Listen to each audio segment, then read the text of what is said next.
Bonjour à tous, soyez les bienvenus sur West Armenia TV, les titres principaux d'aujourd'hui. Mission d'Arménie occidentale à Erevan, projection d'un film dédié à la présidence de la République, publication du numéro 99 du magazine hebdomadaire West Armenia. Chouchi est dans le ciel, Aliyev annonce clairement ses intentions. Nous devons réagir fermement par la diplomatie, sans répéter l'erreur de prendre ses paroles au sérieux, comme pour l'Artsakh, afin d'éviter de nouvelles conséquences. Son statut, la voix inaudible des familles des victimes de l'explosion. Artsakh TV. Les valeurs culturelles arméniennes devant sont détruites les unes après les autres. Spécialiste turc. Un appel à l'action.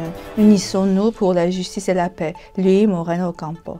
Le livre de Girard Libaritian, traduit et publié en turc en Arménie occidentale. Un événement marquant a eu lieu à la mission d'Arménie occidentale à Erevan, la projection du film consacré à la présidente Lydia Markossian. Le film dédié aux Arméniens autochtones d'Arménie occidentale a suscité un grand intérêt. Armenak Abramian, président du Conseil national, a rappelé l'importance de l'Arménie occidentale, les efforts menés pour la défense des droits des Arméniens autochtones et les démarches entreprises au l'ONU, notamment pour les droits des Arméniens d'Artsakh. La soirée s'est terminée par une discussion où les participants ont partagé leurs impressions et leurs réflexions sur l'avenir de l'Arménie occidentale.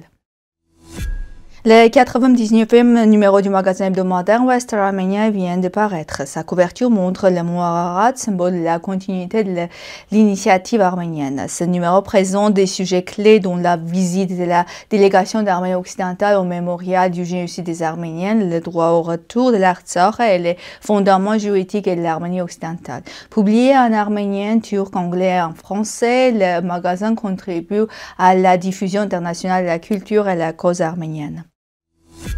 Noré Gasparian, auteur du film Chouchi, affirme qu'il n'a jamais connu la paix dans sa ville. Il dit ne pas comprendre ce que signifie la paix, ni quelle forme elle pourrait avoir. Selon les anciennes, la paix existe quand la maison ne s'écroule pas, quand la mort ne circule plus librement dans les rues, quand les enfants ne sont plus ensevelis sous les décombres et lorsque la réalité cesse d'être plus tragique que la fiction. Tadevik Kayrapezian, candidat en sciences historiques et expert des questions azerbaïdjanaises, rappelle qu'Ilham Aliyev tient depuis 12 ans le même discours. D'abord dirigé contre l'Artsakh, il vise aujourd'hui l'Arménie. Son propos est clair et connu. Il menace, surveille et affirme vouloir s'emparer de territoire et il serait dangereux de minimiser en croyant qu'il ne parle que pour lui. Il est urgent d'y répondre par des moyens diplomatiques et politiques efficaces en mobilisant les outils qu'un gouvernement agisse dans l'intérêt national doit mettre en œuvre. Enfin, Kayrapezian appelle à un débat public en Arménie pour les définir les acteurs et les moyens à préparer afin d'empêcher le moment venu tout projet d'invention.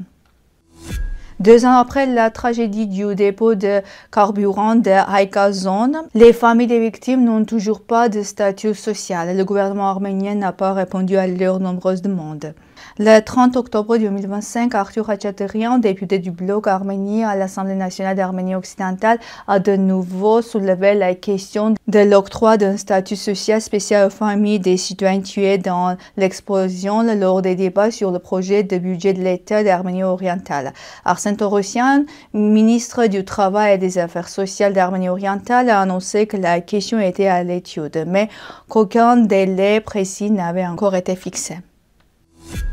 Les bâtiments historiques devant, dont l'église arménienne Saint-Barthélemy, le monastère Saint-Thomas et la célèbre église rouge, restent gravement menacés après les années de négligence. Mourad Beyaz, spécialiste du tourisme, déplore l'abandon et le pillage de ces monuments, rappelant qu'ils constituent une part essentielle de l'identité culturelle de la région. Il critique également la lenteur des travaux de restauration, notamment à la forteresse de Van, et souligne que la rénovation de ces sites pourrait relancer le tourisme, permettant aux visiteurs de passer plusieurs jours à découvrir l'histoire et le patrimoine de Van. Beyaz insiste sur l'urgence de protéger et de restaurer ces édifices témoignant de siècles d'histoire afin de respecter l'héritage de ceux qui les ont construits. Arméniens du monde entier, c'est votre moment. Dans les 3 prochains mois, nous pouvons agir pour la libération des prisonniers arméniens à Bakou et la reconnaissance des droits du peuple d'Artsakh. Les candidatures au prix Nobel de la paix clôturent le 31 janvier 2026 et Donald Trump est éligible. Mais la politique de l'Azerbaïdjan bloque toute avancée en refusant de libérer les détenus et de respecter les droits d'Artsakh. À l'été 2025, les États-Unis et l'Arménie ont signé des mémorandums renforçant le soutien américain. Trump a promis d'aider à libérer les chrétiens emprisonnés, mais la réalité en Azerbaïdjan contredit cette vision. L'ONU et la Cour internationale de justice demandent la fin de la violence et la libération des détenus. Rejoignez cette initiative. Le Conseil national d'Arménie occidentale soutiendra l'appel de Louis Mourenko Ocampo en envoyant une enquête officielle pour la paix au président Donald Trump. Armen Martyrossian, directeur des éditions Antar, annonce que l'ouvrage de Girard Libaritian, Arménie turque et État histoire politique, a été traduit en turc et publié en Arménie occidentale grâce à la collaboration avec des éditions Antar en Turquie.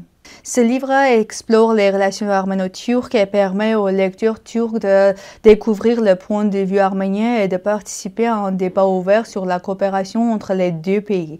Le Conseil national d'Arménie occidentale rappelle cependant que ces relations sont marquées depuis 105 ans par le génocide des Arméniens d'Arménie occidentale et l'occupation de leur territoire. C'est tout pour aujourd'hui. Merci d'être avec nous. Au revoir.